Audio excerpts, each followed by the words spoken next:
I jump into the sea to save Terrence Fletcher. After giving him CPR in front of everyone, the engagement meant for my cousin, Anna Stone, unexpectedly becomes mine. However, Terrence gets drunk on our wedding night instead of spending it with me. I naively believe that if I stay by his side long enough, he'll eventually open his heart to me. 3 years later, Anna returns with a child who bears a striking resemblance to Terrence, leaving me stunned. That's when I realized he had been with her. On the night he left me alone in our bridal suite, Annie, I'm sorry for everything you've gone through all these years. I'll take responsibility. I'll make Mabel understand that her place is yours. I tell Terrence that I'm pregnant as well, hoping it will rekindle his love, but his response makes my blood run cold. Get rid of it. I'm forced onto the operating table, where 2 lives end at once. When I open my eyes again, I'm back on the day Terrence falls into the sea, as I see him drenched to the bone. I turn to the crowd and call out for Anna. Terrence Fletcher opened his eyes in pain, coughing up mouthfuls of water. His voice was hoarse when he snapped, "Get lost." But when he saw clearly who was in front of him, he suddenly froze. "Annie, why is it you?" He looked around and spotted me in the corner. I was just as drenched as he was. In my previous life, I had jumped into the sea without hesitation to save Terrence. But when he gained consciousness, he had pushed me away. Looking at me with sheer disgust in his eyes, he had someone bring him a towel and a bottle of water. Then, in front of everyone, he had rinsed his mouth and wiped his lips as if he had been contaminated. But now, Terrence, I'm so relieved to see you're okay. Anna Stone knelt beside him, her face a mix of concern and shyness. She hesitated before deliberately covering her lips with her hand. Terrence understood her unspoken message and chose to stay silent. He simply allowed Anna to help him stand.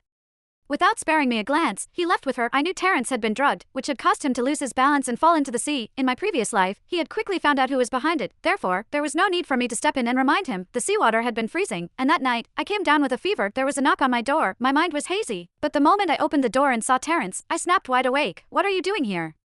Terrence leaned against the doorframe, giving me a cool glance. "Mabel, what kind of stunt are you pulling this time?" I looked at him in confusion. "I don't know what you're talking about." He let out a cold, mocking laugh. "In front of all those people, you deliberately called Annie over to give me CPR. Why didn't you do it yourself? How can you be so selfish?" I felt a tight knot in my chest, as if something heavy was pressing down on me. I wanted to confront him. "Then what do you want from me?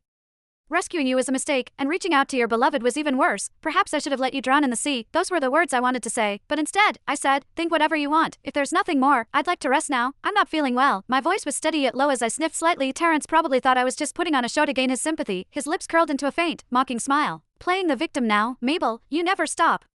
Always coming up with new tricks. If you're not feeling well, take some medicine. It's not like I'm a doctor." As I watched him walk away down the hallway, I let out a long, weary sigh. Everyone in Newinport's social circle knew how much I liked Terrence. I liked him with a kind of quiet desperation, stubborn and pathetic all at once. He once said he liked long, straight hair, so I kept mine that way since childhood and never changed it. He said light-colored clothes looked nice, so not a single dark piece had appeared in my wardrobe since he liked women who were quiet and graceful. So I turned down invitations from friends. I simply stayed home to practice piano, chess, literature, and painting. It took the harsh lessons of my past life for me to finally understand. Anna naturally met all his criteria, not because she tried, but because he genuinely loved her. Hence, no matter how much I changed or how hard I worked, I would never gain his attention. News soon spread